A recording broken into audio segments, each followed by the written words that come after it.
రేవంత్ సర్కారు ప్రతిష్టాత్మకంగా చేపట్టిన గ్రామ సభల కార్యక్రమం రసాభాసగా మారింది. 4 ముఖ్యమైన పథకాలను ప్రారంభిస్తున్నామంటూ ఊదరగొట్టిన పాలకుల పరువు ప్రజల సాక్షిగా గంగలో కలిసింది.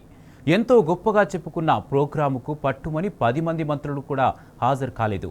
అంతా కట్టగట్టుకుని కర్ణాటకకు చెక్కేశారు. మరోవైపు టూరుకు పంపించిన ముఖ్యమంత్రి మామూలుగా నెపాన్ని మళ్లీ మినిస్టర్ల మీదకే నెట్టారట.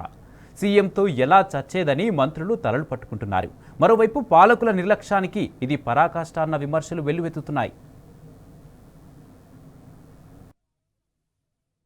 అసలు టైమే పిసల్గయ అన్నట్లు చేశారు ప్రభుత్వ పెద్దలు.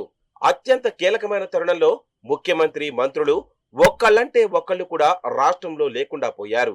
4 ముఖ్యమైన పథకాల లబ్ధిదారుల ఎంపిక కోసం చేపట్టిన ప్రజాపాలన కార్యక్రమం రాష్ట్ర వ్యాప్తంగా రసాభాసగా మారింది. గ్రామ సభల సాక్షిగా సర్కారు పరువు గంగలో కలిసిపోయింది.